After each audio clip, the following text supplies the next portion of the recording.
have in the flyer that we sent out already, but I'm going to read her bio to you as well, so you get to know her a little more, okay? Eseosa Iyagbaye is a pharmacist. She just graduated from the University of Benin through the Pharm.D program. So you see why she's here today to have this conversation with you.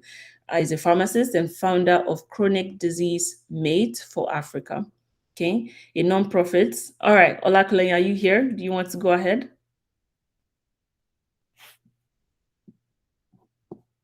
All right, I'm just going to finish and then he'll continue. So she also has a nonprofit. Oh, I'll start all over again. Eseosa Yegbai is a pharmacist and founder of Chronic Disease Mate for Africa, a nonprofit working to combat chronic and non-communicable diseases in Nigeria through innovation, humanitarian outreaches, and advocacy.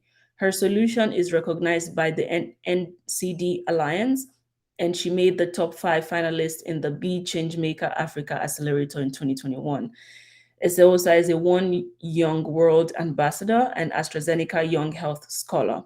She's a 2020 Millennium Fellow and a One Champion, through which she advocates in global and local platforms to end extreme poverty and preventable diseases, for equitable healthcare, disease prevention, youth development, entrepreneurship, and leadership. She aspires to revolutionize healthcare in underserved regions with a special interest in combating chronic diseases, NCDs, which have become a silent plague in Africa. She's also pursuing a career in public health and people-centered pharmaceutical interventions. Thank you so much, Eseosa, for accepting our invitation to be a part of this conversation tonight. All right. Um, Yeah, thank you very much. you're very welcome. Olakunle, do you want to go ahead? I don't want to have to introduce myself. Please go ahead if you can hear me. If not, I may have no other option. Okay. All right, can you hear me now? Yes, loud and clear. Awesome, awesome. Okay, good evening, everybody. I trust you're doing great today. So thank you very much, Ruth, for the privilege to moderate this session. And I trust that it's going to be wonderful in the next 1 hour, 30 minutes as we get to learn how to navigate the Pharm.D program in Nigeria, which is quite peculiar due to the fact that it's much more patient-oriented and more than just the product side of pharmacy. And also, our wonderful facilitators are here to actually educate us and share from their wealth of experience, having gone through the Pharm.D program. That's for Dr. Eseosa Yagbaye, and also for Ruth, who is currently undergoing the Pharm.D program in the United States of America, who are the pioneer of the Pharm.D program, which we currently run in Nigeria. And I'd like to read Ruth's biography for us and welcome her to this session. So I'll take it. Ruth Adeyemi is a Doctor of Pharmacy student at the University of Florida College of Pharmacy, United States of America. She's also the pioneer of the Compassionate Pharmacy Practice Project and founder of SAMLIKE. In early 2022, Ruth started the Compassionate Pharmacy Practice Project, also known as TCPPP, which is an organization that has a vision to build a Nigerian pharmacy practice system where good pharmacy practice, GPP, and compassionate care is practiced in urban and rural areas. Ruth and the TCPPP's bright minds continue to work passionately towards the project's vision via effective pharmacy-based research, advocacy, policy making, GPP-focused conversations, and so on. Last year, she was awarded the Pharmacy Professionalism Award, got the PEO International Peace Scholarship, and got inducted into the Roche Honor Society. She's a student ambassador on her campus, a recent inductee of the Pharmacy Leadership Society, PLS, and the current president of the Student National Pharmaceutical Association, SNPHA, among many other roles. She currently works as a compounding pharmacist intern manager at East Coast Compounding and Pharmacy, Jacksonville, Florida, USA. It's an honor to have Ruth here with us this evening. Thank you very much, Ruth, for joining us. We are so glad to have you here.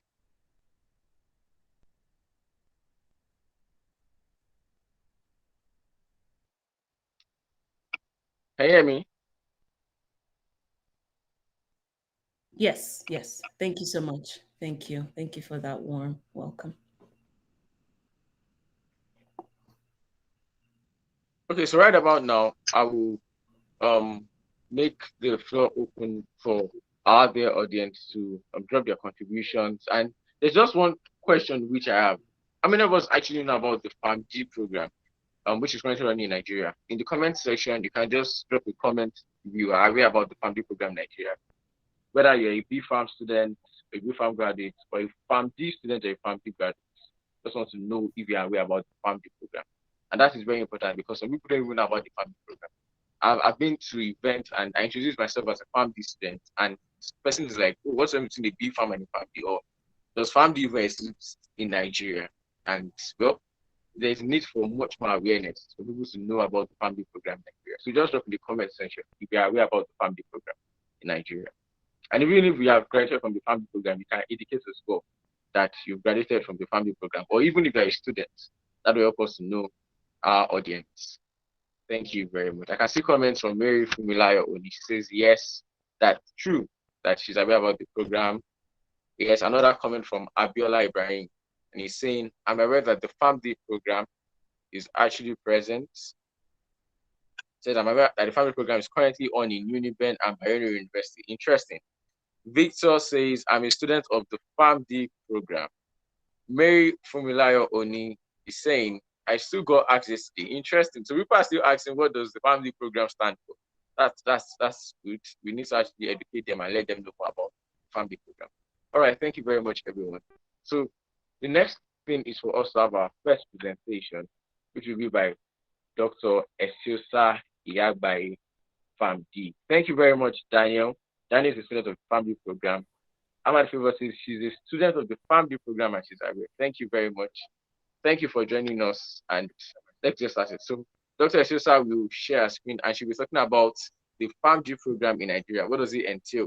Even if you are not a Pharm.D student, you need to know what it entails. And even if you're a student, you need to know, because there's a saying that when the purpose of a thing is unknown, abuse is inevitable. So if you don't know why you are doing something, or if you don't know what something stands for, you will not be able to maximize the opportunities present in it. And most pharmacy schools tend to have orientation. But then when it's time for orientation for Pharm.D students, it's quite hard because most schools have done the B-Farm program for a couple of years. So getting people who have gone through the Pharm.D program seems like an awful start. But then TCPPP, the Compassionate Pharmacy Practice Project, has made that quite easy for every one of us to actually get to know about the Pharm.D program. So Dr. Esiosa, you have the floor. Thank you very much for joining us.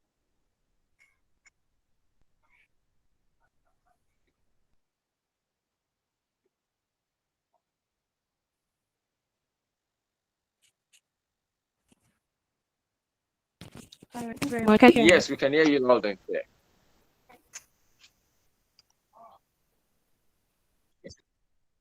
Okay. I think I'm experiencing some challenges because I was informed I was going to speak after Ruth. So I'm trying to load my slides currently and I haven't been able to. But that will take just a few seconds. All right. Thank you very much. Yeah, thank you. And I could get started if that's fine by you. Does that work better? Oh, all right. That's fine? Yes. Okay. Thank Okay, you. so I'm just gonna, you're welcome. I'll get started. Olakule, do I have to go ahead? Yes, you can go ahead, Ruth. Thank you very much. Okay. Yeah.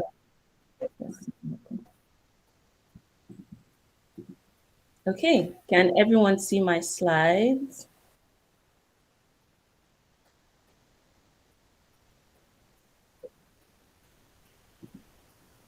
Can you guys see my slides? Yes, no? No, not yet. You can't see your How slide. about now? I can see from my end. Yes. You can see it? Okay, all right. Thank you. Okay. Thank you, Daniel. Thank you, Daniel. Thank you so much. All right. So the way this conversation is going to go today between Dr. Eseosa and I is I think this is the previous slide. yes. I'm going to flow into the next slide, but I just wanted to make sure that you can see the slides. Okay, okay.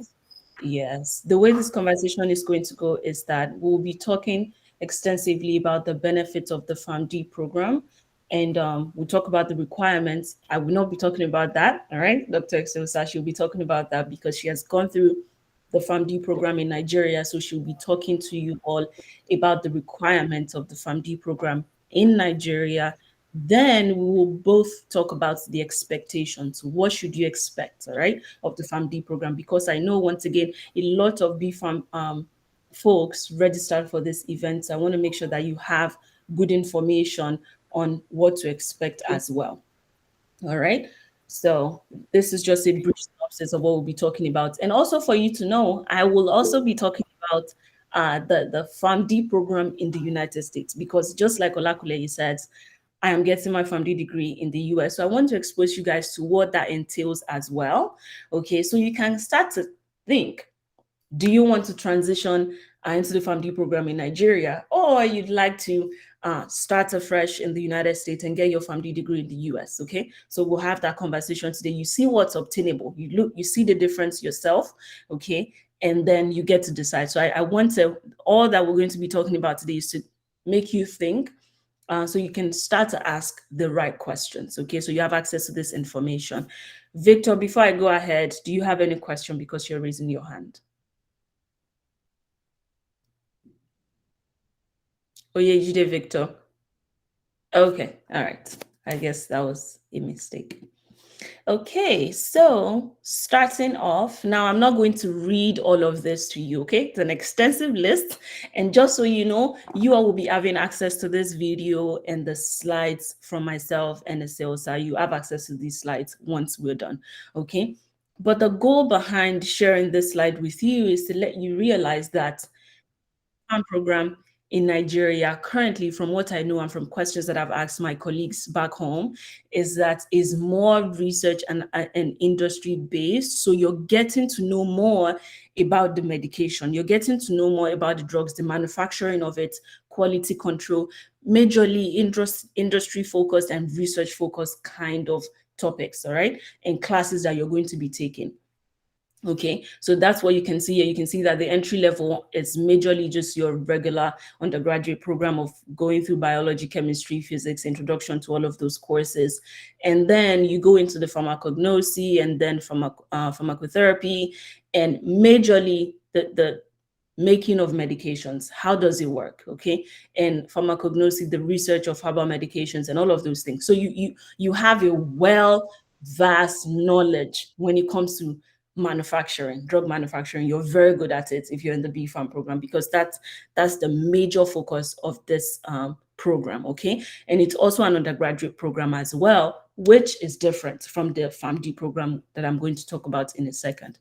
All right, so this list, it will be sent out to you. You can read it in case it's something that you don't have currently. And I also know that every university in Nigeria offering the BPharm program, it's similar. You have a similar curriculum, but it's not always the same thing. Okay, so this is a snapshot of what I got online, all right, for you guys. But again, I talked to Olakule, and it's not always exactly the same thing. And I also shared the Pharm.D curriculum for the University of Benin, which again is also different per university, but the idea is the same, that BPharm is majorly industry and research based. So if you are someone that you're looking to go into like the pharmaceutical side of things, the industry side of things, you'd like to work in a pharmaceutical industry, then of course the BPharm program is for you. Now, before I go too much into details, I just want to give you guys kudos, because studying any program in Nigeria can be stressful as it is when you think about strike and every other factor that goes into it. But just saying, job well done, round of applause, because I know it can be mentally draining when you're thinking of starting your program today and finishing 5 years from now, and then it's having to extend into 6-7 years because of the situation at home. So kudos to you for going through this rigorous program, and also with the level of uncertainty that comes into it as well. Just wanted to say that and applaud you. Okay. And this is just an extension of the other slide. Like I said, you have access to this. This is just for you to know what you're going to be going through, which is majorly products, medication based, how it's made, the research side of things. Okay. Now, what is the Pharm.D program all about? Okay, let's talk about that for a second. And again, like I was saying, the B Pharm program is an undergraduate program, all right? But the Pharm.D program is a doctorate program, okay? Now, that's just definition. The whole goal of it is it focuses on the clinical side of things, all right? So right now with the B Pharm program, like I mentioned, is industry-based, is research-based, but with the Pharm.D program, you have more understanding of like medications. You get to learn about the normal physiology of the body of the body. Then you learn the pathophysiology as well. All right. So you get to know more about several disease states. You get to know more about the medications that you're supposed to use to treat this disease state. You get to learn how to communicate the disease state to a patient. So you're not using a word like hypertension, for example. You're using words like you're using a word like blood pressure because it's more patient friendly. So you're getting to learn how to communicate with your patient. So you can see how it's more patient based. It's more, how can you give care that is compassionate? How can you give care that is centered around the patient, and the patient is the one at the center of that care? So you're learning all that you need to learn, the clinical side of things, and how to communicate these disease states, how to communicate the medication, all right, to the patient. How can you monitor the medications that your patients are taking, making sure that there's no drug interaction, which is the medication therapy management side of things. And then you have patient counseling, because you know so much about the medication already. I mean, you're in the Pharm.D program, okay? So you get all this clinical knowledge, which helps you to be, it puts you at an advantage, you know, to work in the hospital setting, because in the hospital, there's a whole lot of people coming in for several disease states, all right, for several conditions. So you're well versed in all of these disease states. And when it comes to antimicrobials and how to manage antibiotics and antifungals and all of these things, you're well versed, because again, you're focusing majorly on the clinical side of things. Now, with this understanding, you can decide now that, okay, well, I'm more of the industry kind of person. I want to go into just the drug manufacturing side of things. I'm really not about the clinical side of things, right? And with that understanding, because now you know the difference, you may not even need to transition into the Pharm.D program, because you already know and you understand your interest from the onset, okay?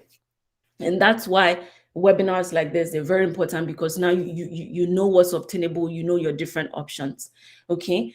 But like I mentioned in the beginning, I want to share with you what my curriculum is like. And the reason I want to share this with you is because I've looked at the Nigerian curriculum and my curriculum here, and there's still a little bit of difference. So for you guys that you're in the B Pharm program and you're considering transitioning, so you can start to think now, do I want to transition in Nigeria, or I'd like to go to another country where I can actually get an in-depth clinical knowledge, okay? So that's why I want to share a different perspective with you, okay? And this is also, it's not something that is not obtainable. I have a student on my campus right now. He is from Liberia, and he moved from Liberia to the United States. He was already in his third year in the Bachelor of Pharmacy program, and he came to the United States to start his Pharm.D program afresh. Okay, because again, once you have the knowledge, you know the difference, you can see what's obtained, you can start to make informed decisions from there. Now, mind you, I am all about going outside the country, learn all that you need to learn, and bring that knowledge back home, okay? Because we know that currently we may not have the best education system when it comes to pharmacy. I don't know about any other program. We're talking about pharmacy here. So they may not have the best right now because we're still in the beginning stages, okay? So you might decide to want to go outside because you love this profession so much and you want to learn how it is done outside of the country, so you can bring the knowledge back home. So that's also another reason why I'm sharing this with you. I'm not sharing this with you so that you can jump and not come back to Nigeria, okay? Even though I know that it's very enticing, but again, it's just for you to know what's obtainable and how things are done outside of Nigeria. Okay, can you see my screen before I continue talking? Yes, we can. We can see your screen. Thank you. Thank you, Lachlan. All right. So the Yes, we first can see thing, your screen. my thank you. Thank you. Yes. So my first semester in school, right? I learned about pharmacy and population health, pretty much the different populations that we attend to as pharmacists, and learning how to reach them, learning how to communicate with them. And then you also have the principle of patient-centered care. So pretty much you're learning how to interact with your patients from the get-go, learning the different medications they see when they walk into the pharmacy and how it can be confusing for them as a patient. So you're learning to put yourself in your patient's shoes so that when they come to the pharmacy, you can have a good idea and a general understanding of the kind of questions that they may have. So that way you're better equipped to help them. Okay. So that's the whole goal of that introductory course to patient care, centered care. Then you have principles of system-based practice. Now, this is more of the statistics side of things, okay? Then you have drug delivery system, medicinal chemistry and pharmacology 1 and 2, pathophys, and patient assessments. This is pretty much just like an introduction into the different body systems, okay? And then the disease states that affect these body systems. And we go into personal and professional development because my school specifically believes in you're not just about learning about pharmacy, but you should also develop yourself as a professional. Okay. So you have personal and professional development that is ongoing as you're going through all these programs. Then you have skills lab. So as you're learning all of these things in class, how can you translate them in a way that you're able to explain all of these to your patients in a language that is easy to understand, like a primary school level kind of communication? So that's why we have the skills lab. And then you have your med chem and pharmacology 2, pathophys 2, principle of evidence-based practice, which is also more of the statistics side of things. Then we have law, okay? Because again, as a pharmacist, if you don't understand the laws guiding your practice, okay, then you may do things wrong. And then of course you don't want to go to jail because you're doing your job, but you're not doing it per how the law and regulations is set up. So that's why they ensure that we also learn the law and ethics guiding pharmacy practice. And then you have your patient care 1, and of course, personal and professional development, principles of drug therapy individualization, then skills lab as well. Now, you'd see, so after your first year here in the States, you go through a community introductory pharmacy practice experiential. All right. I've looked at the Pharm.D program in Nigeria. This program, you started your 4th year. Okay, you started your 4th year and then your 5th year as well. So you have the community IPPE. Then your 6th year, you go through APPEs, which is the advanced pharmacy practice experiential. All right. But here in the States, you start the community practice, all right, early on after your 1st year. Okay. And here in the States, it's a 4-year program. It is not a 6-year program. And the reason why it's a 4-year program in the States is because you go through an undergraduate program first before you can even apply for the doctorate program. So you see how now it's anywhere from 6 to 8 years, because you have people that they can finish their prerequisites 2 years, and some go through the whole 4-year program to get a bachelor's degree in chemistry, biochemistry, or biology, and then they apply into the doctorate program, which was what I did, because I graduated as a biochemistry here in the States and then transitioned into, not transition, but then applied for the Pharm.D program, which I'm currently in. So just showing you the differences there. And then in 2nd year, then you go into introduction to infectious disease, hematology, and oncology. You're learning about all the bugs and drugs, okay?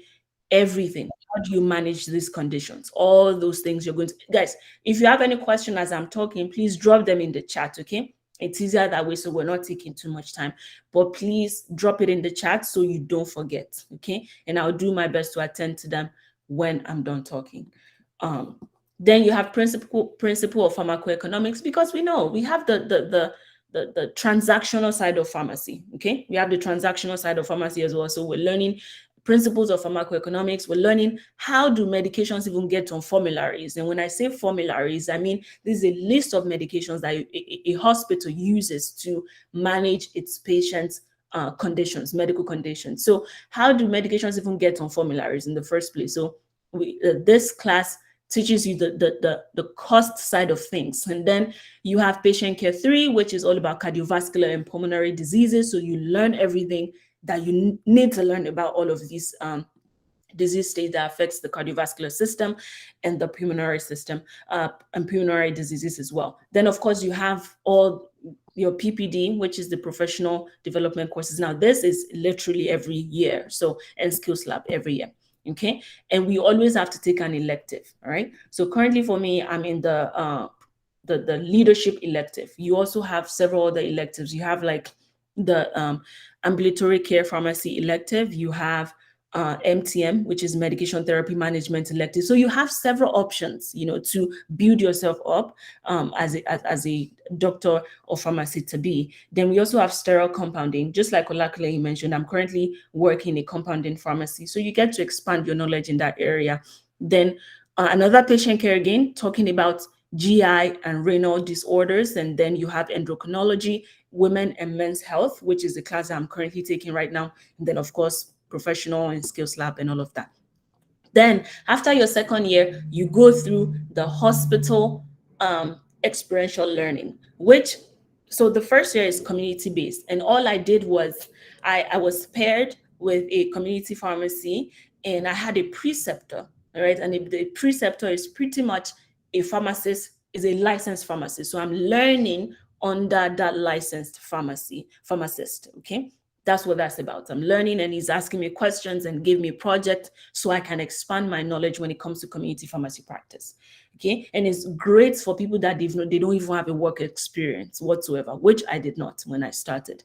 And then hospital IPP is now, I'm going to be starting my hospital rotation in about a month or around that. Yeah, about a month starting tomorrow. So again, is also working with a preceptor now in the hospital setting, learning about hospital pharmacy practice. So you see, by the time you're done, you've gone through several pharmacy practice systems, and now I'm well versed in how to talk to my patient, because it's all about them, right? So how to talk about patients and how to manage several disease states. Okay, so as I'm learning, I'm also getting practice with all the IPPs and APPs. Then the third year, you get to learn about practice management, pharmacoepidemiology, and drug safety. You have patient safety and quality. Again, pharmaceutical laws, because we take an exam here for licensing on pharmacy laws. Okay, so we have to learn that. And then you have patient care 6, and again, PPDM skills lab, another electives there.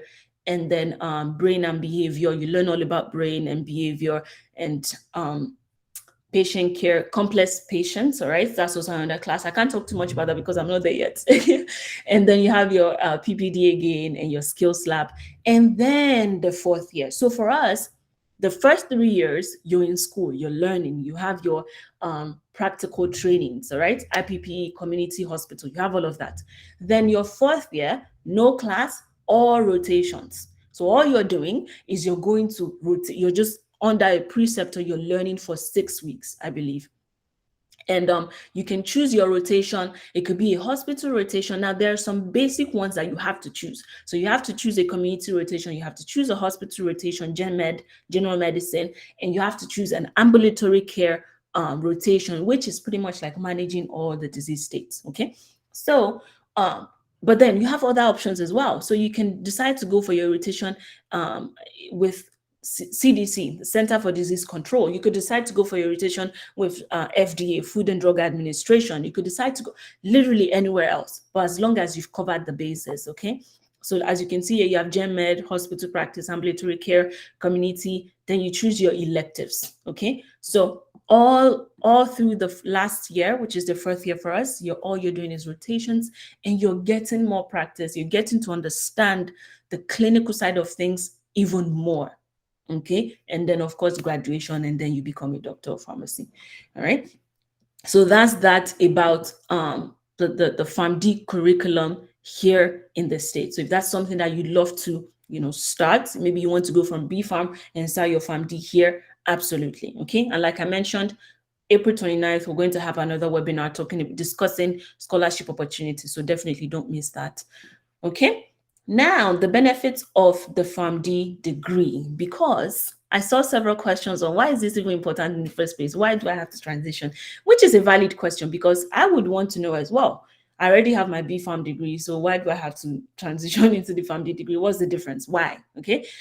First of all, like I mentioned in the beginning, if you're more of an industry kind of person, so you know yourself enough to know that you're more research focused, you're really not interested in the clinical side of things, you don't want to interact with patients whatsoever, which is fine. You'd like to help your patients by joining the industry side of things, by manufacturing the drugs, by being a part of pharmaceutical companies and industries. If that's what you want to do and you're certain that that's what you want to do, then you don't even have to go through this, all right?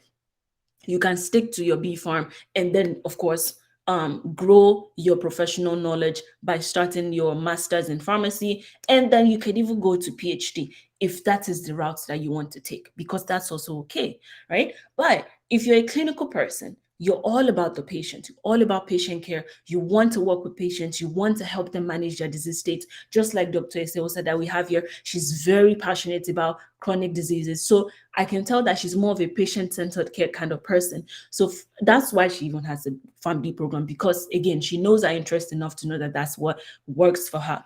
So what are the benefits of the Pharm.D program, right? The number one thing that I can tell you that I have experienced is interprofessional collaboration. Now, in the beginning, I think I talked about it, that right now in Nigeria, from having conversations with my friends and colleagues back home, we know that the trust level is shaky, especially with physicians. Okay, and when I say physicians, I mean medical doctors. The trust level is shaky. And to me, it's baffling, because we as the pharmacists, regardless whether it's B Pharm or Pharm.D, we have the medication knowledge much more than these medical doctors, much more than nurses, much more than any other healthcare professional. And this is not to belittle them in any kind of way. It is just having. Can you guys hear me clearly? Thank you, Marvelous, for pointing that out. Yes, we can hear you. Thank you so much, Richard. Thank you so much. All right, Marvelous, can you hear me well now? Please let me know in the chat.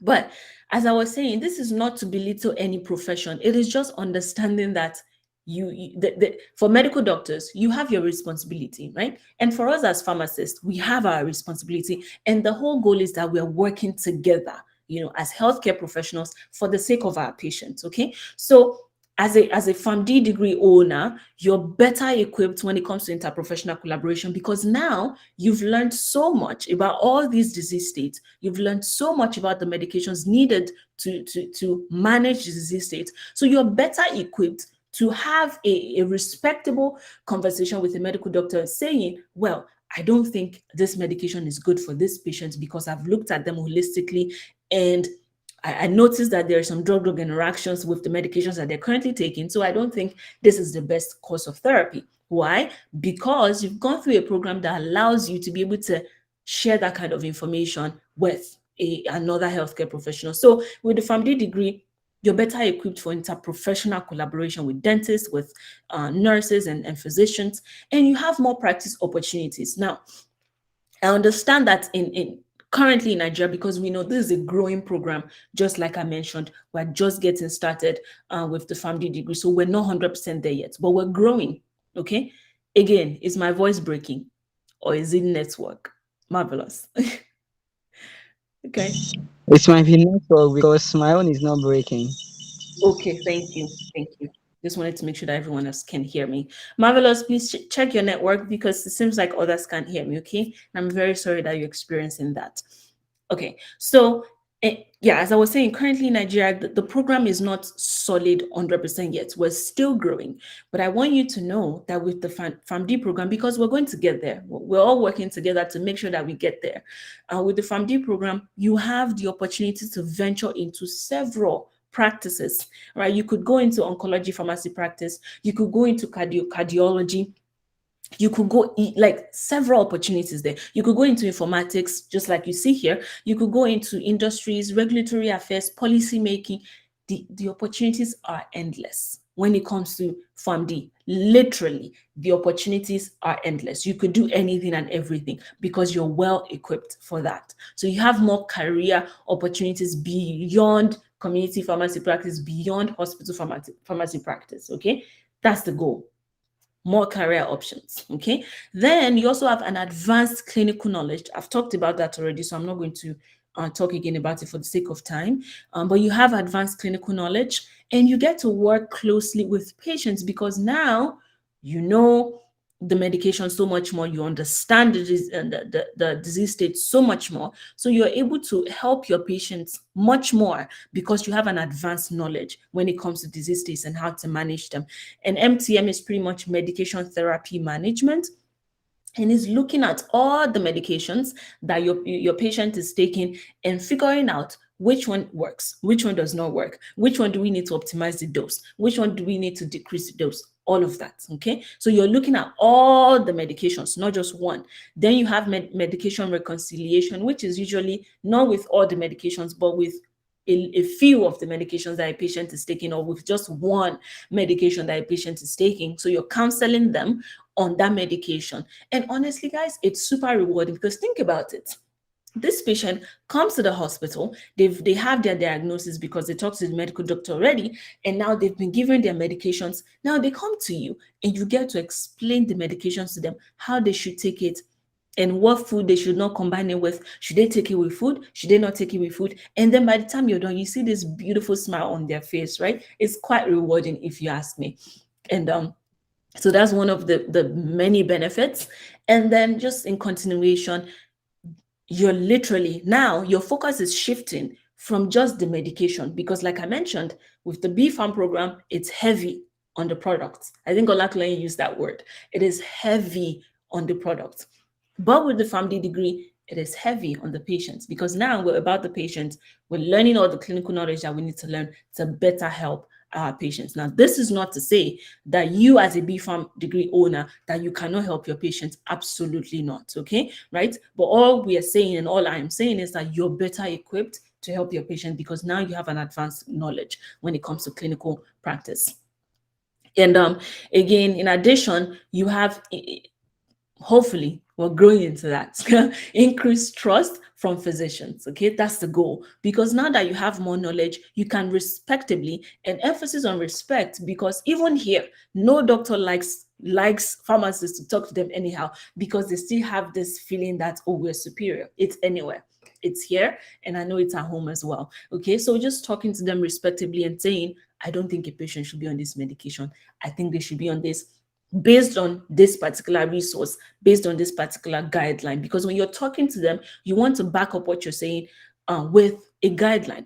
All right. So if you're talking about hypertension medication, for instance, you'll be like, I looked at the hypertension guideline and I don't think this patient should be taking this. So they know that you're not just talking randomly, you're talking from an informed point of view. Okay. And again, respectable manner. But you don't get to know so much about this because the B Pharm program doesn't offer much of that. Okay. Then improve patient advocacy. Why? Because now you know much more about the medication, so you can enlighten, you can advocate for your patient. If a doctor is saying, my patient should take Tylenol, paracetamol, all right, and you know that your patient has a liver condition, you as the pharmacist, you're like, doctor, that patient cannot take this because of the liver problem, that the liver disease that the patient has. And you know this. Why? Because you have the clinical knowledge to be able to make that decision and say, I stand on my I stand on my decision, and this patient should not be on this medication because of XYZ. And it's because you have the clinical knowledge, okay? And overall, you're the drug expert with advanced resources. And I'm going to talk more about the advanced resources when we get to the Q&A session, because somebody asked how you can integrate artificial intelligence into pharmacy practice. So I'm going to talk about that shortly. Okay, but I hope you guys are starting to see why the Pharm.D program is very, very, very promising. And I hope that everyone can transition into it. Maybe not in Nigeria, outside Nigeria, wherever it is you want to do it. But I strongly, strongly recommend it, okay? And now the Nigerian Pharm.D program expectations. Okay, what should you expect? because like I've been saying again, it's a growing program in Nigeria. We're getting there. We may not be there yet, but we're getting there.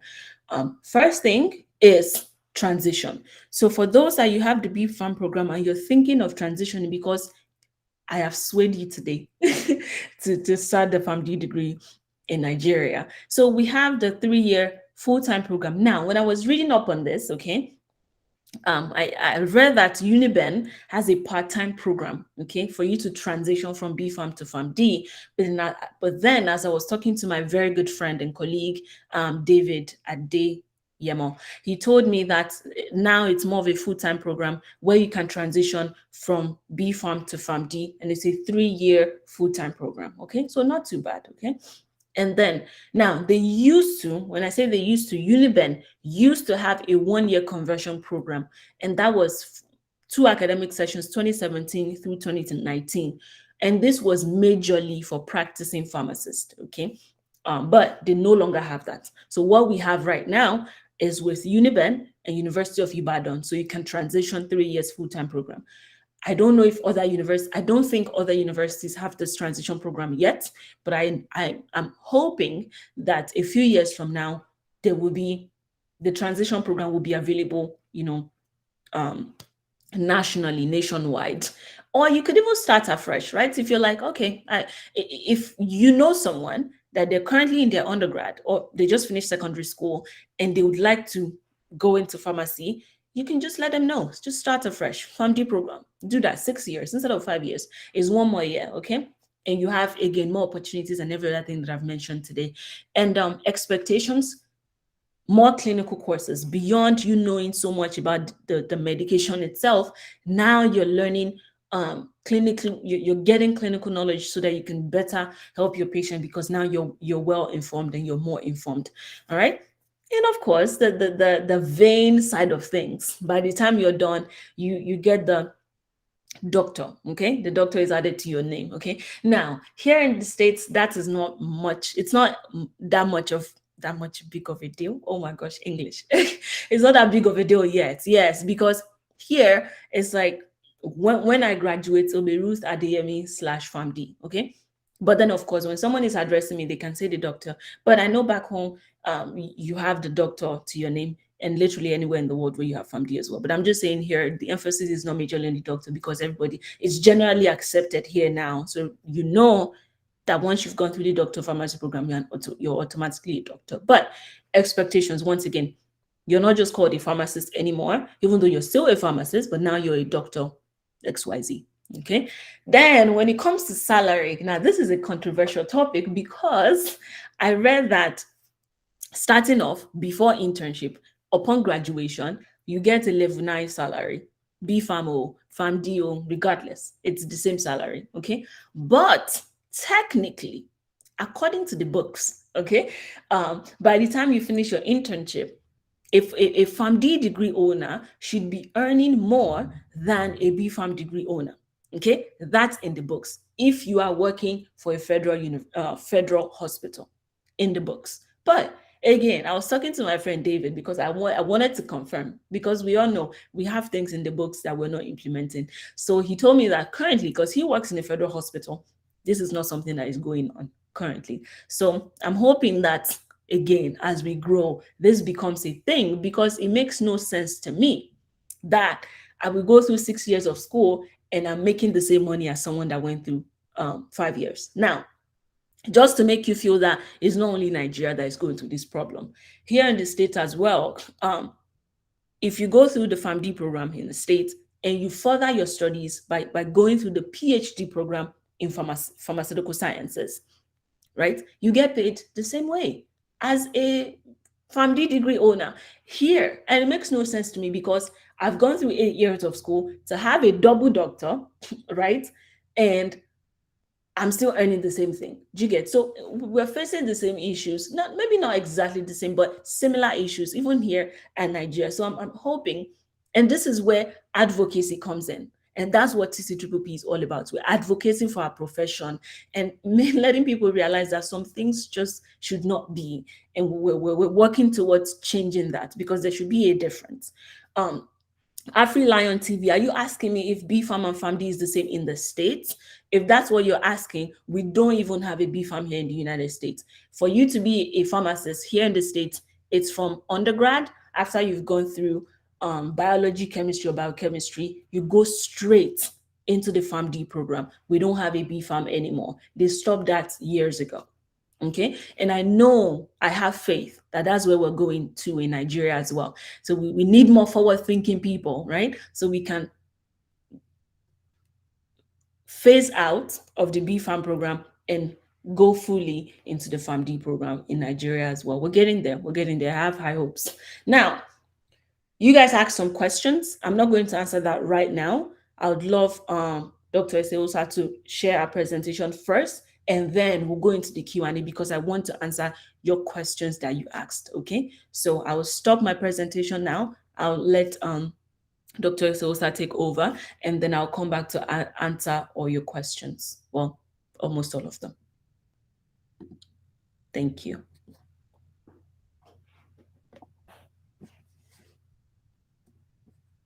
Amazing, amazing. Thank you very much.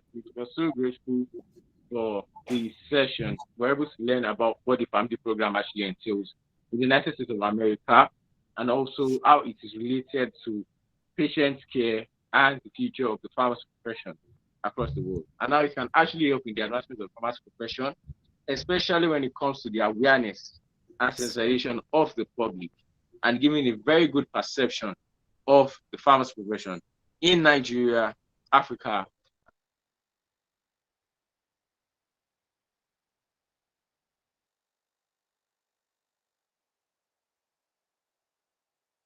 and the world. Thank you very much. We would like to AfriLion TV says that BFARM holders from Africa can go to US and practice. Yes, Ruth actually mentioned that in the US, the Pharm.D exists, but there's no BFARM at all in the US. But in Nigeria, we still have the BFARM program, which is being gradually phased out across universities, and the Pharm.D program is being introduced. So Dr. Eseosa is here to educate us on the current requirements of the Pharm.D program in Nigeria. Dr. Eseosa Iyagbaye, beg your pardon, is a graduate of the University of Benin, the Doctor of Pharmacy program, and she's also the founder of Chromate Disease for Africa. So she'll be here to take the next session. Dr. Eseosa, you have the floor. Thank you very much.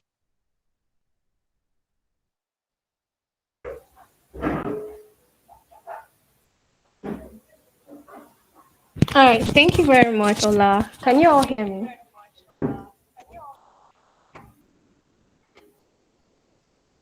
Yes, we can. Yes, you can see your screen. Okay. All right. Good evening, or good afternoon, or good morning, everyone. It's a pleasure to be here. My name is Eseosa Iyagbaye. I'm a pharmacist. I schooled in the University of Benin, Nigeria, and I'll be taking the session titled Current Requirement for the Pharm.D program in Nigeria. So before I start, I would just like to highlight a few things which I noticed during Ruth's presentation. The first one is I would like everyone to see the practice, the whole medical space, the whole healthcare space as a spectrum, because even with the comment sessions and everything we hear every day concerning pharmacists, medical doctors, nurses, there's lots and lots of controversies and rivalry, which is not healthy and actually heartbreaking. So I would want everyone to see it as a spectrum, okay? And if we're talking about, okay, physicians and pharmacists, and let's say Pharm.D holders in this case, it's a spectrum, and one spectrum bears medical diagnosis, and the other spectrum bears pharmacotherapy, which can also be seen as drug therapy. So the only thing is that for physicians, we cannot deny, we cannot argue their place when it comes to healthcare, because they are the masters of diagnosis. They're the masters of understanding the entire body system, anatomy, physiology, pathophysiology. They can easily detect what's wrong. They're skilled with, lots of practical skills when it comes to diagnosis, when it comes to emergency care and everything that has to do with the body. All right. And then we are the other end of the spectrum that has to do with pharmacotherapy. And why are we the drug experts? Because we are skilled in diverse areas, not just clinical care, not just how to use, not just interpreting prescriptions and advising and counseling patients, but also, manufacturing, regulations, compounding, everything that has to do with drug, right from research, right from, getting the active pharmaceutical ingredients from plants, from different things, and taking it through all that process into a single capsule, into a single what's it called now, tablets and all of those things. So it's a long process of which we are better skilled and equipped to offer professional advice on how these drugs can be best used to suit the patient.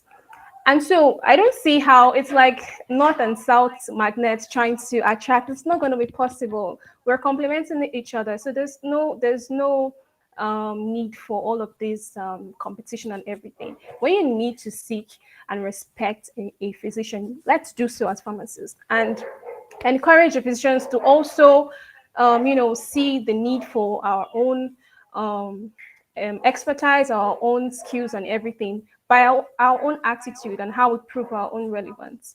Okay, so we are the drug experts, they are the diagnosis and, body physiology experts, pathophysiology experts and everything. So the idea is to complement each other. Okay, so I just thought to point that out. I hope that kind of calms the atmosphere. And speaking about the Pharm.D program, I would say there was some, I'll just give a little scenario of a certain time where I had a clerkship placement at a hospital in Benin. And even I was my fifth year, not even my final year, I was my fifth year. And there was a critical condition where, even as a student, I had to intervene and even talk to a consultant, not even a house officer or what's it called now, resident doctor or whatever, because it was a case of a drug, a psychostimulant, which was supposed to be taken once daily. And then I saw, of course, they will say, okay, it's omission, it's just a mistake. Mistakes happen, yeah. But from that prescription, it was like the patient was supposed to take 7 of that. And this is not a made-up story. This is something that has to do with the nervous system, psychology, psychiatry, and all of that. And you're telling the patient to take 7 of what's supposed to be a single dose medication. I'm sure we all know the impact of that. And then I was actually made to go with the patient to see I didn't even know it was a consultant until I went there and it was like, okay, what is it? What is it again? And I said, see what is on your prescription. And I told this patient to take 7. And then the funny thing is that the consultant calmed down and then transferred the aggression to the house officer that actually wrote the wrong prescription. I was like, how? Why would you do that? Don't you know you're supposed to do this? Why would you make such a mistake? Blah, blah, blah, blah. But this is just me saying we are the guardians of the patient. Okay, different things can happen. If we can't, there's no way we can't see ourselves as respectable. We are basically like the guardian of the patient. What would possibly happen in the healthcare space if there were no knowledgeable pharmacists to actually safeguard the patient's health when it comes to medications?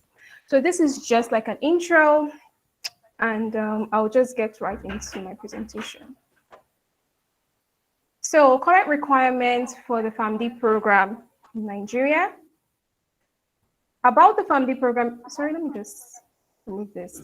About the Pharm.D program in Nigeria, there has been a gradual increase in the number of universities either planning to offer this program or awaiting approval from the Nigeria Universities Commission. We all know that in Nigeria, studying pharmacy is not really an easy game. And that's not just even because of the competitive nature of entry into school, but because there are not enough schools, or there are not many schools offering the program here in Nigeria. Less than 1/3 of universities in Nigeria actually offer pharmacy. And out of these 23 schools, about 5, I think currently 6 of these universities are currently offering the Pharm.D program. So we see that we still have a long way to go. I'm sorry, I'm getting an interruption. Can you hear me clearly? Yes, I muted the person, sorry. Okay, so we can see that we have a long way to go. So just 5 universities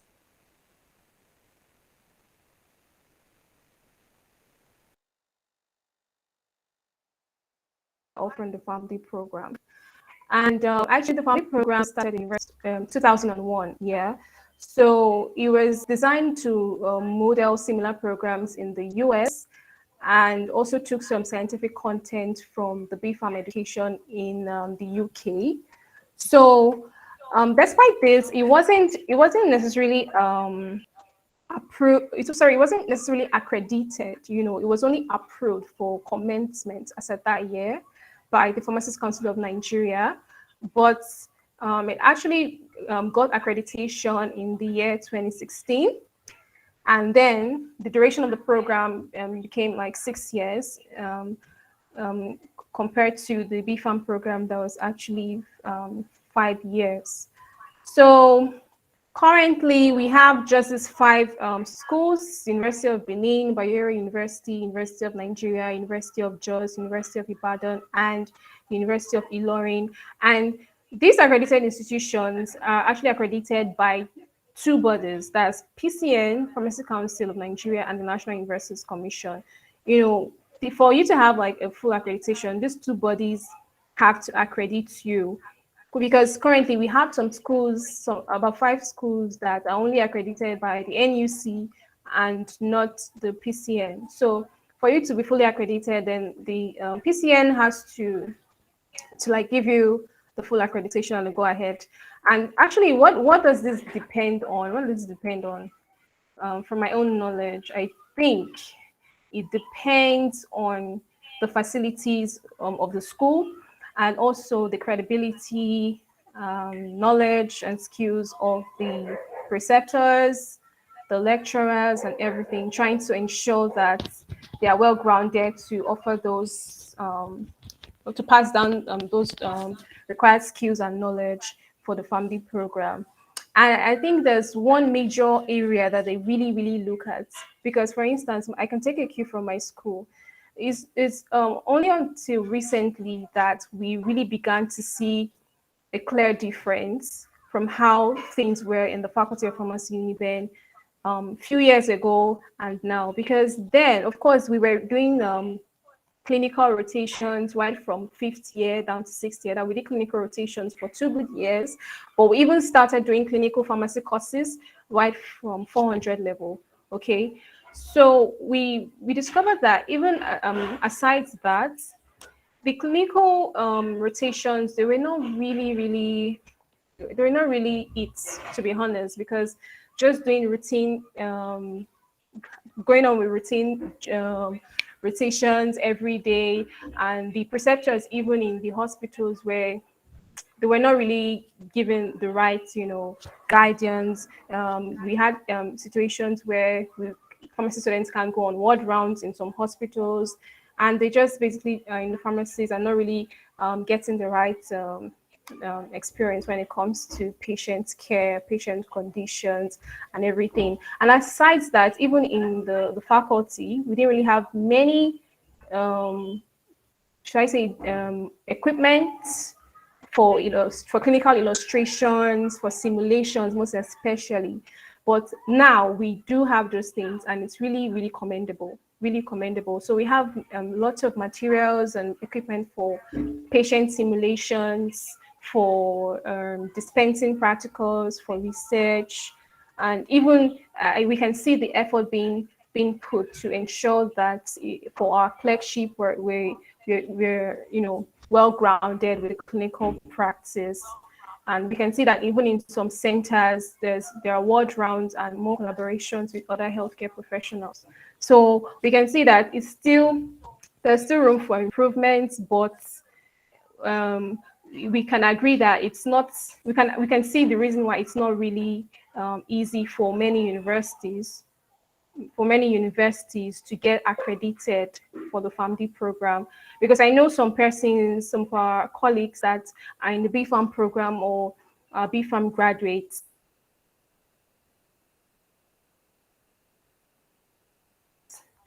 Sometimes you can be wondering, like, what's taking so long, to accredit this program and all that, instead of us having to do extra 3 years for those interested. So you see that it's an institutional thing. It's an institutional thing. A lot of things have to be changed, from the curriculum, from it calls for more funding, because you have to pay more. You have to pay more because I know for Uniben we pay clerkship fees. We pay clerkship fees for the different clerkship sites, and then basically there's more cost. But anyway, we'll go into the challenges resulting in this few accredited pharmacy schools in Nigeria. But just to move ahead, so basically these are like common knowledge requirements for entry. I'm just saying, I just put this here for those who just registered, who are not students or pharmacy and just want to have an idea. So basically, just have a good science background. You need to have your WAEC certificate or senior secondary school living certificate, and then you need to do JAM and post-UTME, right? Common knowledge. But this is just me chipping in that you need to really put in the work. Okay, you need to really put in the work, because we don't like to say it out of bragging, but it's becoming more competitive daily as this awareness is building about the importance of the pharmacy profession, even the Pharm.D program. We're getting more and more applicants yearly. So if you have close ones who would want to get into the program, they need to have a good science background. They need to study more to get higher grades now or better results that will make it more competitive for them, especially for WAEC. They need to be good in biology, chemistry, physics, and what have you. Before now, that's before I entered pharmacy, I used to think that pharmacy was just mainly chemistry. That was just my idea of pharmacy then in secondary school. Just mainly chemistry, just no drugs. Because I know I used to see lot of chemical structures in leaflets of drugs and all of those things. So I used to think it was just purely chemistry, but little did I know. So you need to also be good in many other areas, even mathematics. Pharmacy school will actually humble you. Things you think you don't need. Is it mathematics? Which is laughing. Even mathematics, when you start doing biostatistics or even pharmacy mathematics or whatever, your eyes will be opened. Is it biology? Is it physics? Even when you start doing pharmaceutical technology, I'm sure your eyes will be open. So if you have loved ones, just make sure that they're well grounded, and also study hard for JAM and post-UTME as well. So Ruth already covered some aspects of this in her slides, but just to illustrate some of the differences in the courses covered in B.Pharm and Pharm.D, we can see here that for B.Pharm, okay, just the usual biology, physics, zoology, botany, and all of these things that we do in the first year. And then all of these other courses that are more advanced, like biochemistry, physics, pharmaceutics, and then more pharmacy-oriented courses like pharmacognosy, pharmaceutical chemistry, and all of those things. So basically, what sets it apart from Pharm.D? What sets it apart from Pharm.D? Actually, some of all these other courses like pharmacogenetics, pharmacoeconomics, biostatistics, pathology, most importantly, because Ruth also mentioned it, you need to have an idea of pathology or pathophysiology.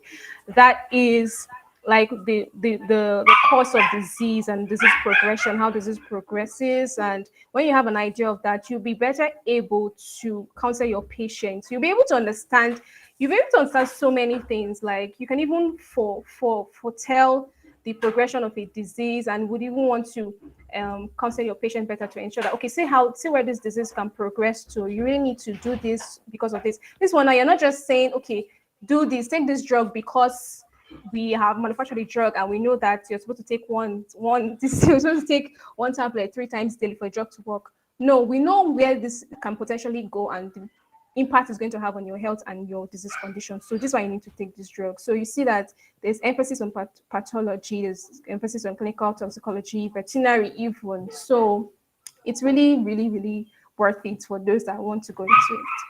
So she already talked about this. That's the Special Pharm.D Conversion Program for Unipen, which was in 2017. Sorry, excuse me.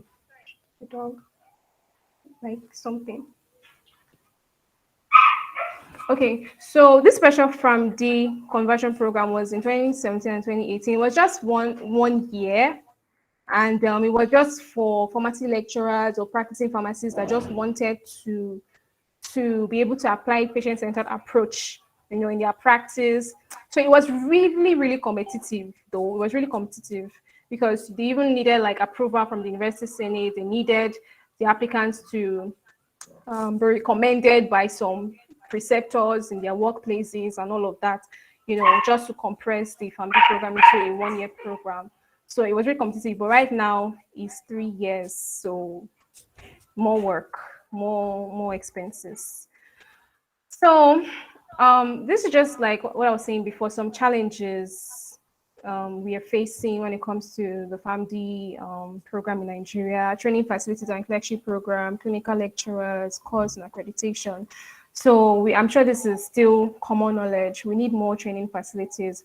We need more clerkship. I wouldn't really say more clerkship centers, but I would say more attitude and participation when it comes to clerkship, like getting even the persons in the hospitals, for instance, to see the need for us to even go for those clerkship programs and to be open to share knowledge.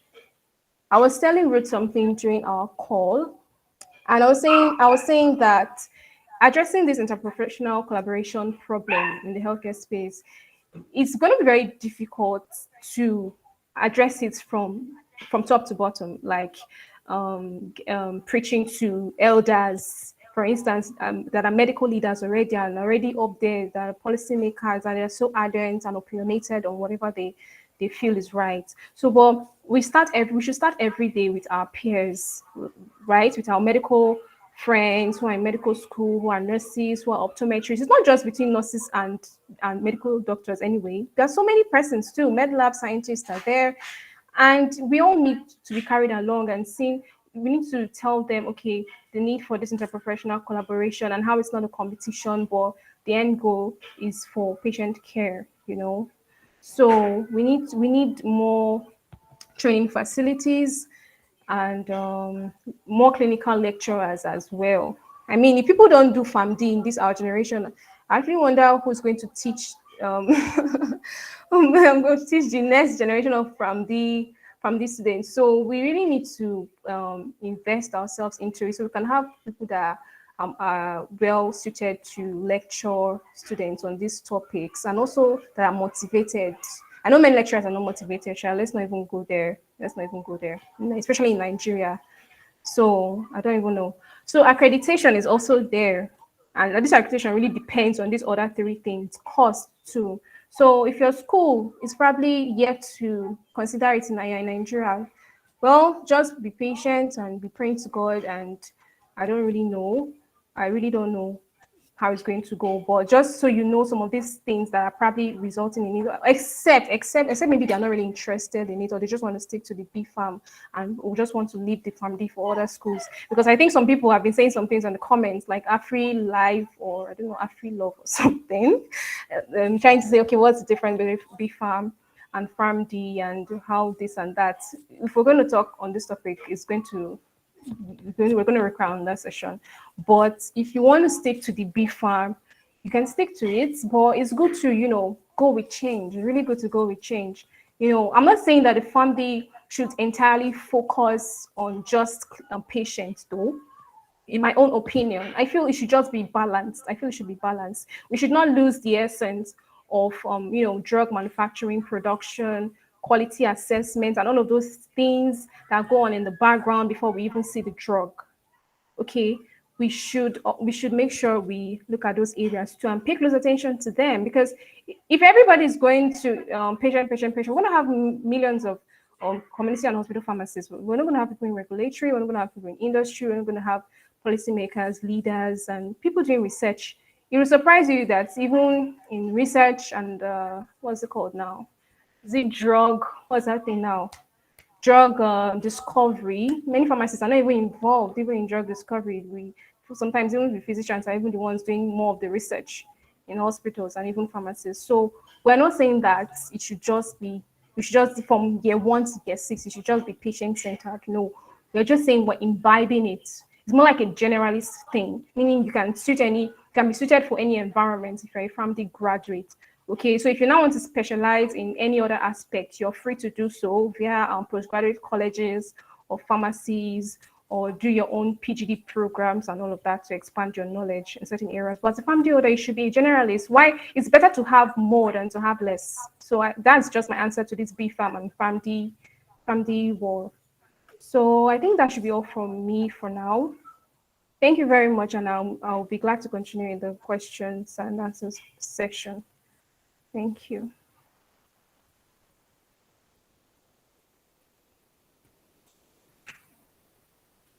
Wow. Thank you very much, Dr. Shilsa, for that session. We're able to learn about what the Pharm.D program entails, and she was able to speak from her experience as a Pharm.D graduate from the University of Benin. And I trust that we learned a whole lot from both Ruth's session and Dr. Shilsa's session.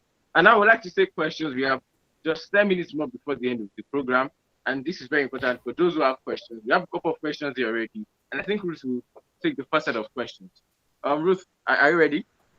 Yes, I'm ready. Thank you. I will share my screen again because I have the questions right here. Now, see, Eselsa, you did a great job. Thank you so much for that last conversation about with the Pharm.D degree, you're well-rounded. Okay, that's cool. And with the Pharm.D degree, you learn about the drug discovery process. So you know so much. It's combined. Everything is combined. And by the time you're done, you can decide to go, because we have residency programs in the US right now.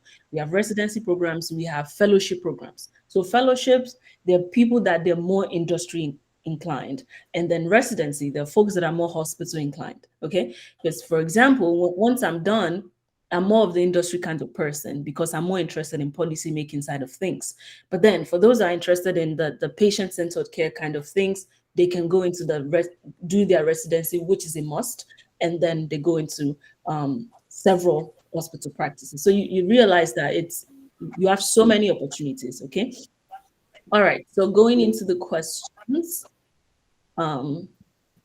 Okay. Yeah, we already went through the Pharm.D curriculum, so I won't do that. Someone asked, one of the questions was, what's the difference between BPharm and Pharm.D? And I think we already answered this question. But one thing that we may not have mentioned is that, thank you, Durojai, is that BPharm, we talked about already, is industry research focused, Pharm.D, clinical patient focused, but again, it's well-rounded, okay? And if you have questions, please drop it in the chat while I'm talking, because I want to make sure that we're not taking too much of your time as well. The BPharm program, okay, it is less sought after in developed countries. And I would see, one thing that you should know right now is that Nigeria, when it comes to pharmacy practice in the country, we are growing. So very soon, it may not be now, but in the near future, BPharm is going to phase out, and we're going to have more universities offering transition programs. And you'd realize that we're slowly moving from BPharm now to Pharm.D, and you'd soon realize that students are going from secondary school straight to Pharm.D, right? Or whatever the case may be. But slowly, BPharm is phasing out in developing countries. So you want to make sure that you're on the positive side of change, just like Dr. Isiosa mentioned. And again, BPharm is an undergraduate program. It's Pharm.D is a doctorate program. Okay, there's a difference there. And with BPharm, you have less career opportunities globally. Okay, and I say globally because I know currently in Nigeria, BPharm is the majority, that is the major program that is offered. So you may have more options there right now. Okay, emphasis on now. But in the future, there will be a shift. All right, but on the global scale, developed countries don't do bee farm anymore. So if you're thinking of expanding your profession on a global scale, you see why bee farm is not the choice, okay? And why it's important for you to transition into the Pharm.D degree. And then moving on. So these are the questions that you guys asked, and we're going to do our best to answer them. I prefer to focus on industry pharmacies. Pharm.D necessary for me? I believe I already answered this question. If you're more industry focused, then by all means, B Pharm, then get your master's degree, then get your PhD. Okay, that's better because we know that B Pharm is more industry focused. So, and is this Pharm.D going to give liberty to Pharm.D graduates to choose their path of career they're passionate about? In the clinical aspect of pharmacy. Okay, this I was talking to David about this today, and so currently, you don't have licensure programs. For example, once you're done, there's less opportunity for you to specialize in oncology, in cardiology, in pediatrics, like we have here, okay, in the US. But again, this program is growing, okay? So very soon, we're going to have those specializations. And I would love Dr. Silsa to talk about this as well, because right now, do we have specialization programs in the country? Or is that a conversation we're still having? Okay, can you hear me? Loud and clear. All right. I do not know of any specialization programs per se. Although for me, this specialization thing is still hazy. It's not really clear cut because for our colleagues in the MBBS space and everything, we all know that they get to do what's it called, housemanship, and then they can do residency to specialize in a particular area and then become consultants and all of that. So that's just like their own hierarchy.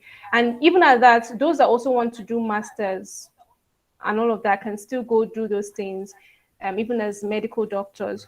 On the other hand, for us, it's not really straightforward because why? We have a very diverse profession and we are generalists. So it's going to be very difficult to create an hierarchy out of something that is essentially diverse, even right from the outset, right from that undergraduate or doctorate degree. So it's going to be really difficult. But for you to specialize, I think you have to go into PGD programs like we have the West African College of Pharmacy, but I don't know of any Nigerian postgraduate college of pharmacy currently. But there's more of this West African College of Pharmacy where they can, learn about different specialty areas of pharmacy, such as pharmacoepidemiology,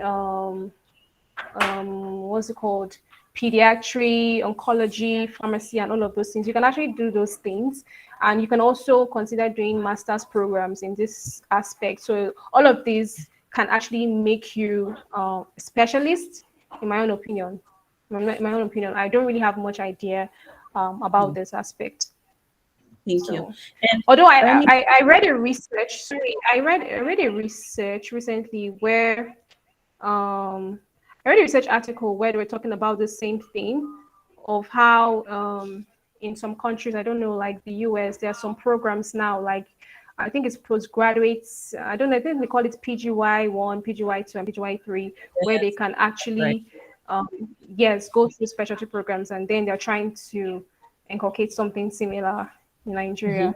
But I think there's one thing that we need to know. Everything doesn't have to follow the books. We are not in competition with how things are done in medicine, with doctors and everything. We just need to modify our own profession in the best way that suits it, in the best way that suits us, that will make us grow.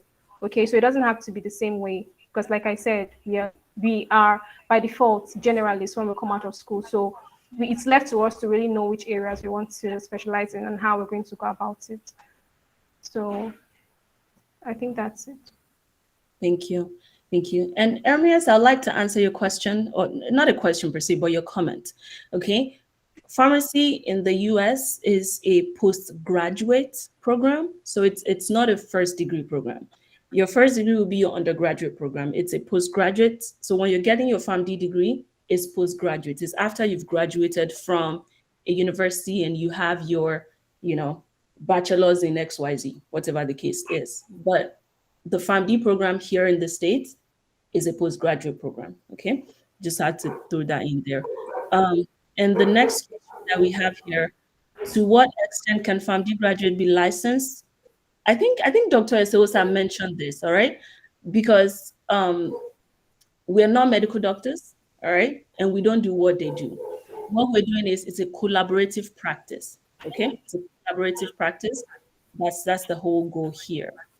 And how to integrate pharmacy with artificial intelligence. Dr. Eseosa, do you want to address this? Which one? How can we integrate pharmacy with AI, artificial intelligence? You can share your opinion on that. Okay.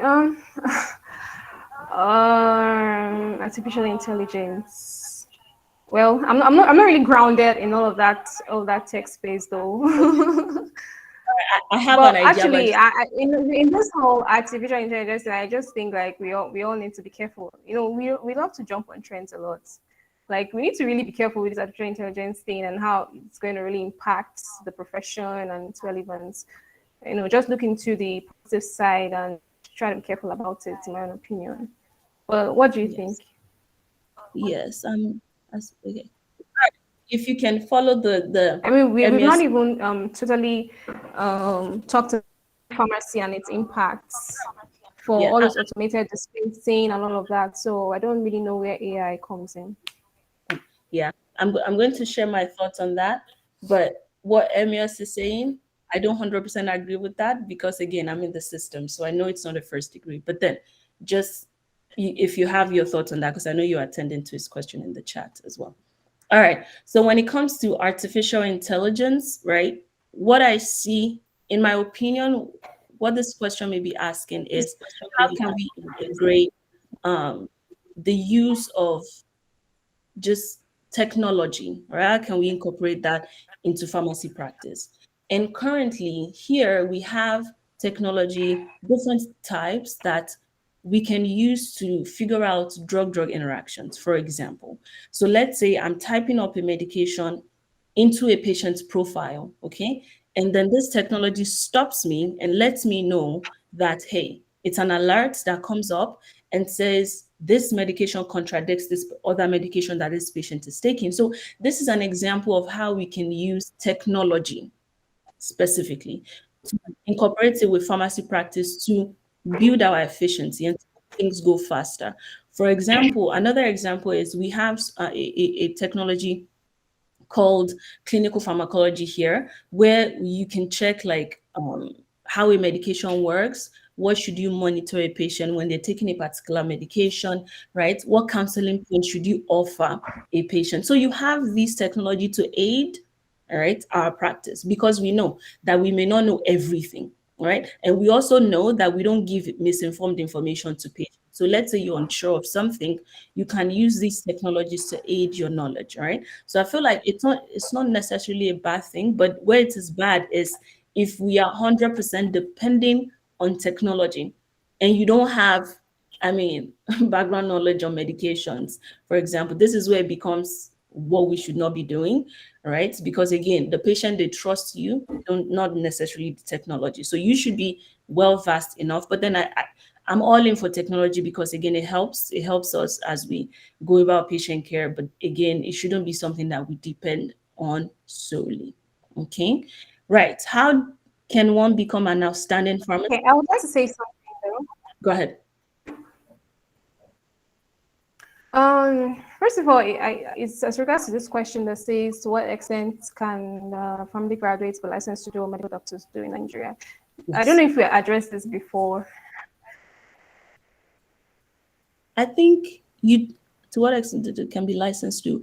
I think you mentioned, not equating ourselves with medical doctors. I'm not sure. Okay. Yes, that's what Exactly. I think that's the answer to that question. We are not, you're not going to do Pharm.D to measure the extent of which you can do medical doctors. If you want to be a medical doctor, go study MBS and what's it called? MBBS or Doctor of Medicine or whatever it's called. Okay. So that's just out of it. Then I said I was going to answer something that I think Ermia said on the platform about Pharm.D and PhD. Because I think you said something also of some challenges you guys are facing there, that Pharm.D and PhD orders are being paid the same. Yes. So I think based on my own knowledge, I think I would, to an extent, I kind of agree and disagree with what Emias is saying, because, we can say that Pharm.D is not, is a terminal, just like that, because they both have like different, should I say, objectives, because Pharm.D is more of like patients and clinical, like we just said, for those who want to work in the hospital space or work directly with patients, while the PhD is for those that are interested in academia and interested in research. So I think it's just um, two different doctorate programs that are headed towards different directions. If you want more patient-centered practice, go for Pharm.D. If you want to work, because definitely Pharm.D would not take you anywhere in the research space and in the academic space. Just as a PhD would do you no good if you're saying you want to go for that with patient-centered practice and to build yourself in that area. So I think there are two doctorate programs, and I think that is clear enough. But should I say an end to, I'm sorry, means to different ends. It means to different ends. So if you want research, you go for PhD. If you want patient-centered practice, you go for Pharm.D. But I think it's still heartbreaking to hear that they're still being paid the same. Yeah. Thank So, you. And I think I may understand where he's coming from, because again, it's called a first professional degree. Okay. So maybe that's yeah, that's the word. yes, yeah, maybe that's where you're coming from. It's called a Yeah, first professional degree. When I think of personal first degree. degree, Yeah, when I think of first degree, I think of the degree that you get after you leave secondary school. That's your first degree.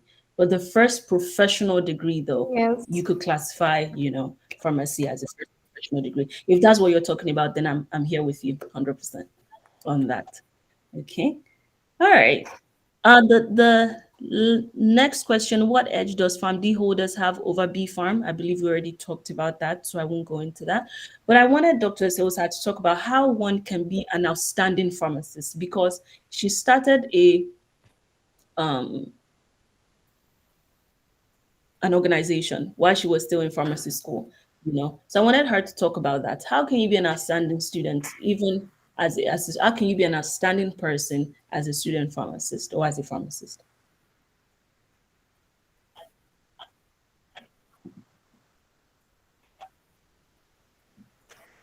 Well, how can you be an outstanding pharmacist? Well, I think for you to be an outstanding pharmacist, you need to be an outstanding person.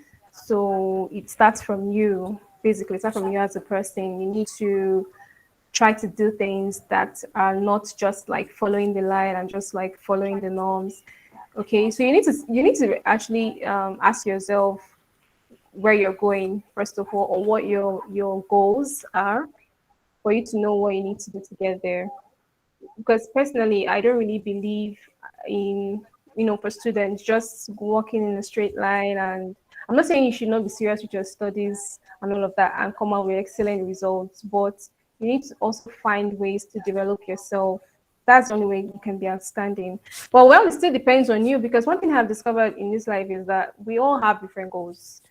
For me, I might say, okay, I'm outstanding because my dreams are to like go into public health and go into the developmental space, create innovative solutions for patients, improve pharmacy practice, and all of that. That's what success means to me. That's what the outstanding means to me. But for someone, it might just be to come out tops in my class, or to graduate the best student, or with the first class. Although you can do all of those things and still come out with first class, though. But if you just, I think people have different measures of success and what being outstanding means to them. But I just think to be outstanding, first of all, you need to have clear goals. You need to have clear goals of what you want to achieve, and then put in extra work to actually achieve it. Don't go average. You need to put in extra work. You need to learn more. You need to have mentors. You need to do personal research aside what you've been taught in school. You need to attend programs. Basically, you just need to explore, to make yourself very vast and particularly in tune with current trends. Because I realize that so many pharmacy students, they're like in this kind of box or shells, just sticking to the status quo, sticking to their curriculum, and not even abreast with current trends and practice.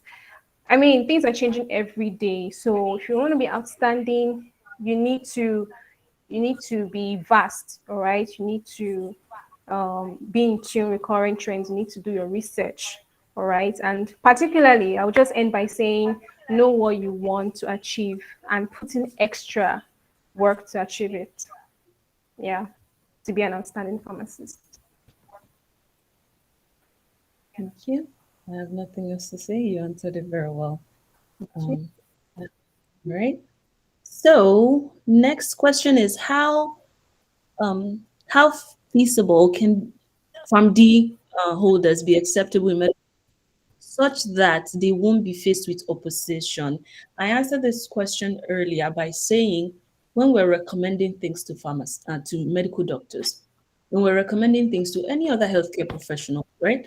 It's just being respectful in the way we present our case.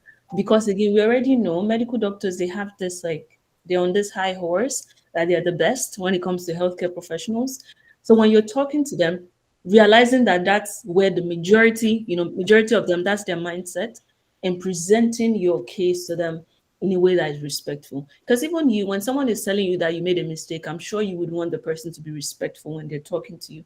So I think it's just the same way, and we're giving them a similar kind of respect as well that you would want someone else to give you. Okay. Next question. The Dr. Iseosa, I don't know if you can attend to the question in the chat, please. Thank you. The career and scholarship opportunities as a Pharm.D graduate. I love this question so much. And if you're the person that asked, be there April 29th, all right? And join our conversation. So I want to address that right now. April 29th, we have so much for you. Okay, so make sure you attend that. Scholarship opportunities here in Nigeria and here in the US as well. For those that want to transition, leave Nigeria, come to the US to further their studies, all right? Now, how can we balance our life as student pharmacists with all the things, and how can we build ourselves in the process? I was having a chat with Iseosa shortly again, and I told her I would love to take this question because right now, in addition to pharmacy school and of course every other thing and life itself, I also have an SEO agency, a full business going on, okay, where we have clients and everything that a business would do. And it's going on side by side with my pharmacy school. And we all know that pharmacy school is hard, B Pharm or Pharm.D. It's tough as it is. But the way I've been able to do that is by what's the word now? I'm trying to find it. Delegating. Yes, that's the word. Being able to delegate, because with my business, for example, I'm not the only one doing it. I have people that we work together, to make sure that the business runs very well. So I delegate. Now, also as the pioneer of TCPPP, I'm not doing the work by myself because I understand that I can't do it all by myself. So you have Olakunle in here who is moderating this event, who took charge of this event. So delegating. And again, going back to what Dr. Iseosa said, once you know your goals, you know all the things that you want to do. So I know that in addition to be a student pharmacist, I also want to have my business because I'm very interested in blogging and search engine optimization. Okay. So with understanding my goals and knowing the power of delegation, right? Making sure that while I'm going to school, I have other people taking care of the business. All right. While I'm going to school and I'm taking exams and quizzes and all of that, I have people that are holding TCPPP. They're holding it down even when I'm not there. So the power of delegation and the power of working with visionaries, people that see your vision, whatever the case may be. So whatever else that you want to build outside of pharmacy school, make sure that you have people that they have they understand your vision and they can work with you even when you're not there fully. Now, the fact that you're in pharmacy school also does not mean that you cannot be a part of organizations, because I was talking to our student rep in OAU recently, and she told me about how a majority of OAU pharmacy students, they don't want to be a part of organizations and be a part of extracurricular activities because they see that the pharmacy curriculum is hard enough as it is. So they only want to focus on school. And again, going back to what Dr. Iseosa says, if you know your goals and you know that you want to be, for example, a cardiology pharmacist at the end of the day, you know that it's important for you to be a part of organizations that, they focus on cardiology, or they organize events centered around bringing in cardiology pharmacists already to enlighten you about what the process is like for you as a student pharmacist in Nigeria. So once you know your goals, you can better itemize and say, all right, I need to be a part of one or two organizations. Don't be a part of everything. Okay, one or two organizations, and focus your energy on these organizations. Be excellent. And then time management is also important.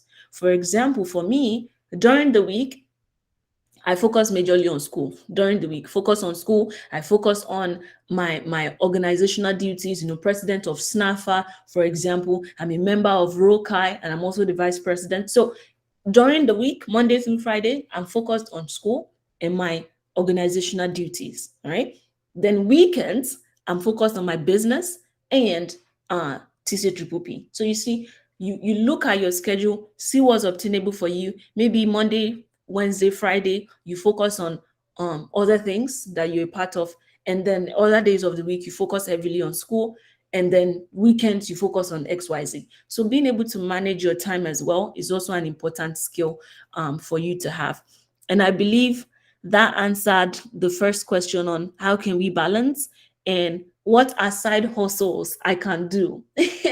While I don't like the word side hustle, okay, again, it's based on your interest outside of pharmacy school. If you're someone that you're an artist, right? So maybe being a graphic designer, you can make money from that even while you're a student. So, but the first thing is, what are your interests outside of pharmacy school?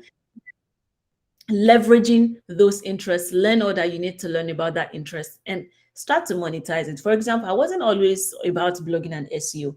Then I took the Google Digital Skills training for 3 months, and here we are 3 years later, okay, and owning my own business. So you can absolutely combine pharmacy school with your other interests outside of pharmacy school and make money from it. Who says you cannot be a pharmacist and also be making money? All right, so that's that. All right. Dr. Oseosa, question for you. I would like to ask tips to make it in pharmacy school. All right. If you can address that, please, as we begin to wrap up. We have like 2 more questions to go, and we'll call it a day. Are you still there? You are. I think I already covered that in the previous. Yes, can you hear me? That's true. You covered it. You Can you covered hear it. me? Yes, I can. So, how Yeah, I about, did. how about, mm, actually, I think we covered all these questions because how compulsory is having a Pharm.D in this era? We already talked extensively about that. I think we answered. Okay, so I'll just check the chat for what for Yeah. Emia's question. Oh, okay, so it's just okay. Emias is just commenting. Absolutely, I agree with you, Emias. There are several other areas that you can focus on. Pharmacology, pharmaceutics is so right. I agree. He or she. I'm not sure if he's a he or she, but yeah, you're Yeah. so right. I was also going to. I was also going to.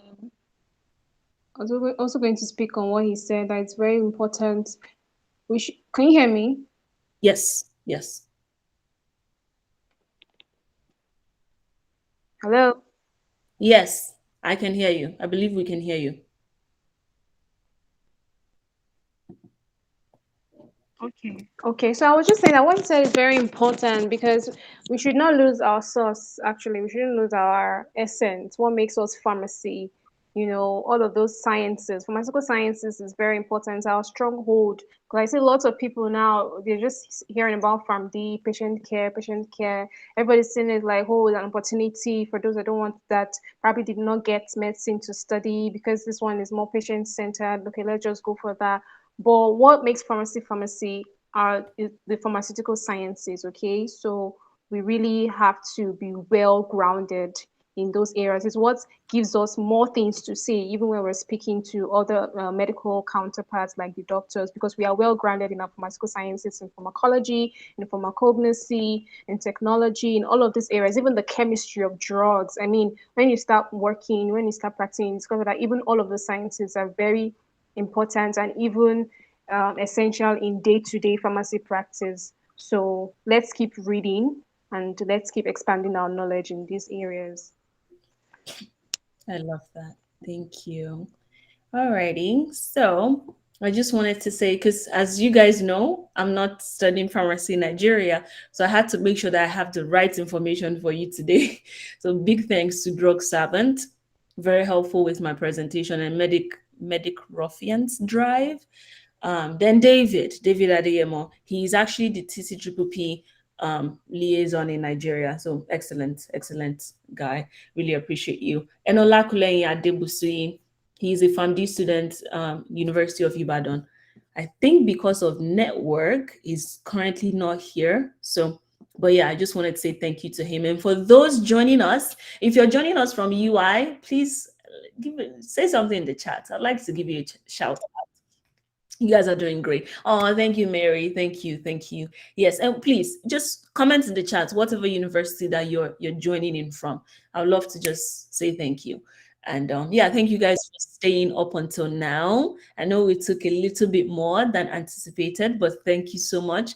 Thank you so much, Dr. Eseosa. I truly appreciate you.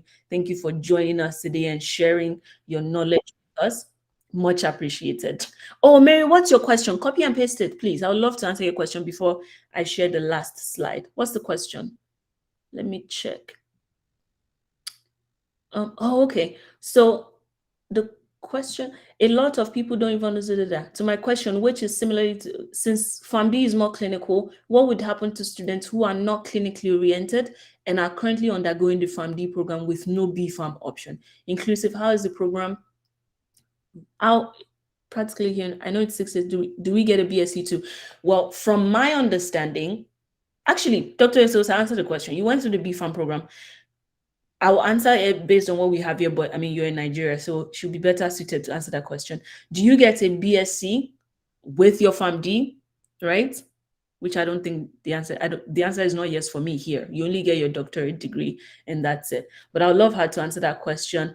And for those that are not clinically inclined and probably would love to work in other sectors. Okay, we get both degrees, B-Pharm and Pharm.D. Can you say that again? Yeah, I said we currently get both degrees. Good. Mary, does that answer your question?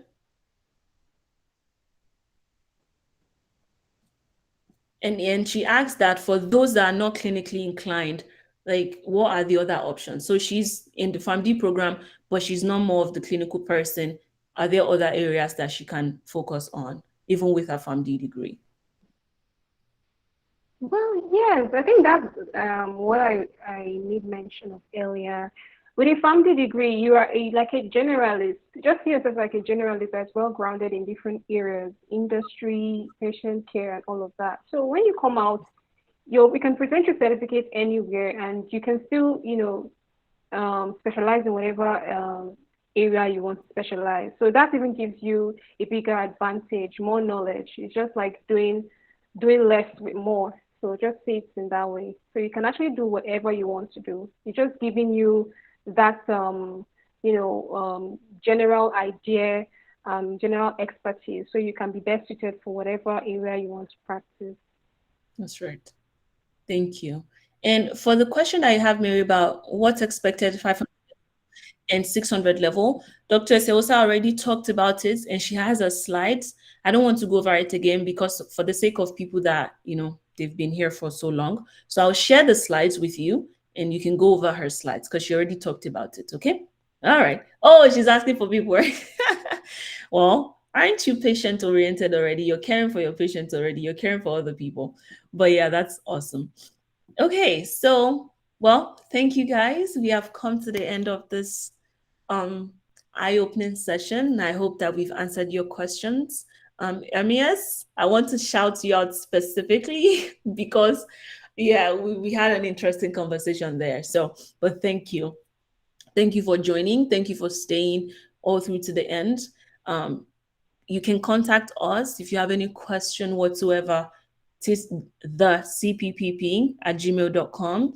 And I dropped the our LinkedIn page here already, the link to the page. But again, if you're not following us there, absolutely do, because like I mentioned, we have another event on scholarship opportunities for student pharmacists in Nigeria, local opportunities and global opportunities. So please and please, I don't want you to miss that. Okay. So thank you all for staying. Once again, if you can say thank you to Dr. Eseosa for spending our evening here with us, I will appreciate it. And honestly, I would love to hear from one or two people. Okay, I'll stop sharing my screen now. I'm done talking. Just one or two people. Love to see your faces because very soon I'll be back home in Nigeria because my work is in Nigeria. Okay. So if you can turn on your videos, actually, I'd love to see you guys' faces. You've seen our faces. All right. I'd love to see your faces before we say bye. Take a group photo. Okay. So we can always show the incoming generation and be like, we had conversations around Pharm.D program and look at us, see where we've been. Okay. See where we are right now in the future.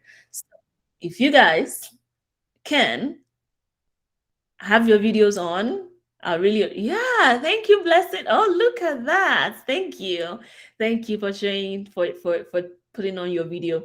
Guys, let's do it. We're just taking a picture and we're calling it a night. That's all. There's no electricity, no problem. See, I was about to speak Yoruba right now because see problem. Turn on your video. Let's see. Okay. Oh, thank you guys. Favor, I see you. Look at that. I can still see you. Thank you. Thank you so much, Israel. I appreciate you. Ah, you took it off. Why now? Okay, I'm going to take the picture now. And yes, thank you guys. I truly appreciate you. So hold on. We're going to do our cheeses very soon. I'm about to take the screenshots. Okay. There we go. Mary, it's good to see your face. Look at those glasses. I want one. You have to send me one. Okay. All right. Israel, I need that video on. I'm about to take the picture. Oh, look at these beautiful faces. Where's Israel? We're waiting for you. There he is. All right. Thank you guys. Ofyong, thank you. Okay. I'm waiting for you to set your camera so I can see your face. There she is. There she is. All right. Ready, guys? Are we ready? Okay. All right. Yes. Should I? What am I doing? Okay. All right. I took it. Thank you so much once again. And guys, please, I would love to connect with all of you. Follow us on LinkedIn. And you can find me on LinkedIn as well. Ruth Adeyemi, that's my name. You can find Dr. Eseosa on LinkedIn, Eseosa Iyagbaye. Find her on LinkedIn. I will send all our contact information to all of you via email with the recording of this session and with the PowerPoint slides. But again, thank you so much for staying 30 minutes later. I appreciate you and have a wonderful rest of your weekend. Bye. All right. Thank you. Bye, everyone. It was amazing.